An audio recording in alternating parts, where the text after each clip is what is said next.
Ready? Sonia LIvingstone is the professor of social psychology in the Department of Media and Communications at the London School of Economics.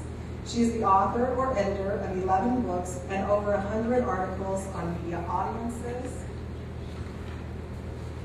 children in the internet, domestic context of media use, and media literacy.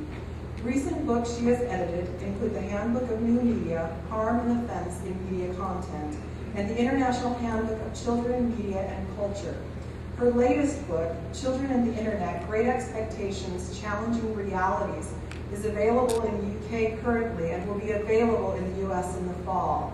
We have order forms at the end of this meeting so that you will be able to order that book if you would like, and we'll have some discussion about that at the end. Sonia recently directed the research project UK Children Go Online, and she serves on the UK's Council for Child Internet Safety. She also serves on Ofcom's Media Literacy Research Forum and has advised Ofcom on advertising unhealthy food to children. In 2007-2008, she was the president of the International Communication Association. So welcome, Sonia LIvingstone, rock star.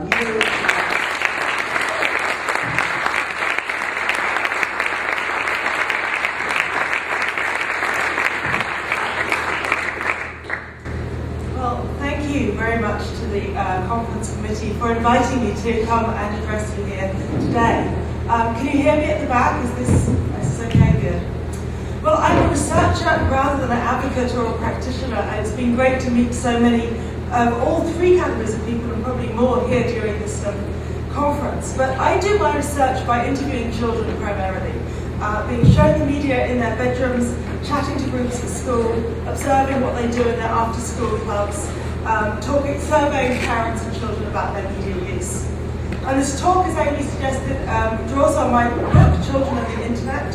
And in the present context, I would like to reflect on the internet in particular, because this bridges three crucial divides relevant to the theme of this conference. So the first is obviously the internet links audiovisual media with print, information, and library skills, the latter being a more traditional focus for education. So it bridges knowledge domains. It links informal and formal learning processes, especially bringing the informal into school, and so bridging the places of learning in children's lives. And it integrates the technologies that were once separated: television, photography, books, databases, games, writing. We're used to thinking about all of these as separate. Now they all occur on the same piece of kit. Are you going to say that the whole time?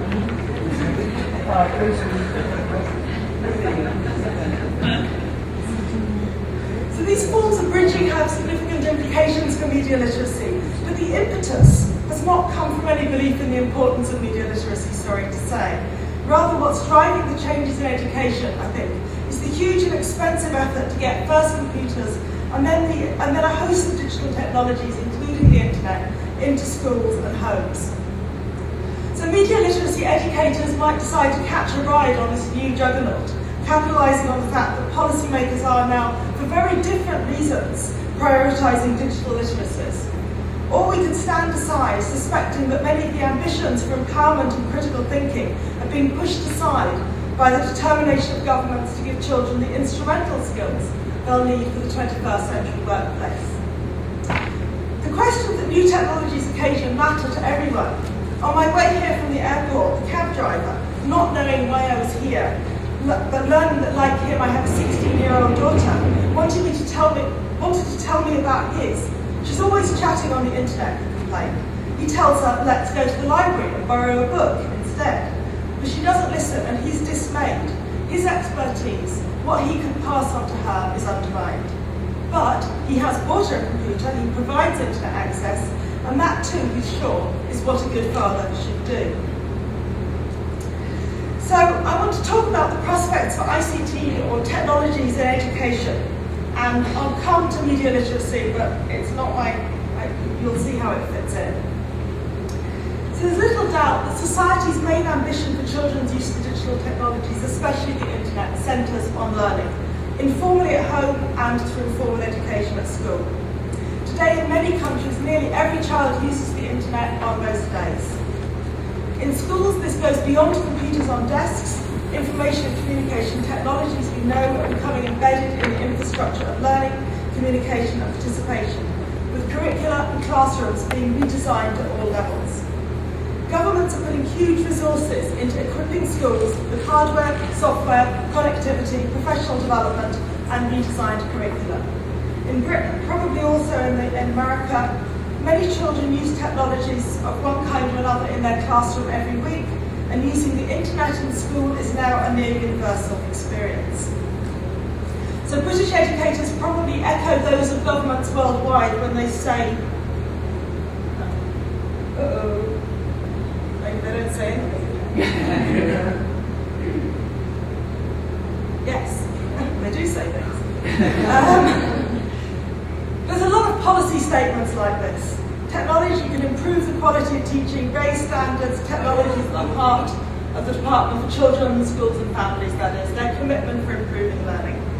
BECTA, which is the organisation in Britain designed to bring this agenda about, has these ambitious aims to make learning more exciting, rewarding and successful for everybody.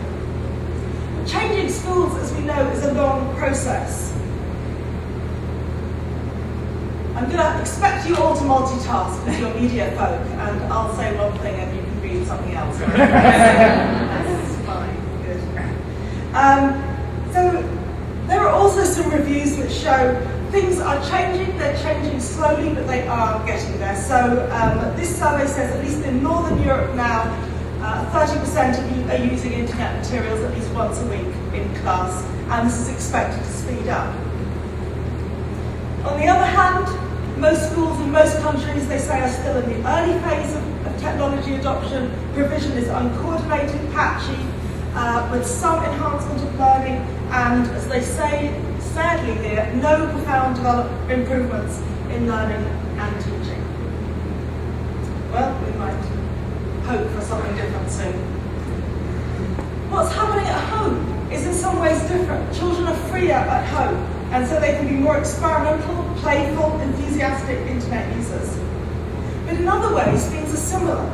The rapid gains in access are not so often followed, or not so much followed, by rapid gains in the depth and breadth of digital literacy.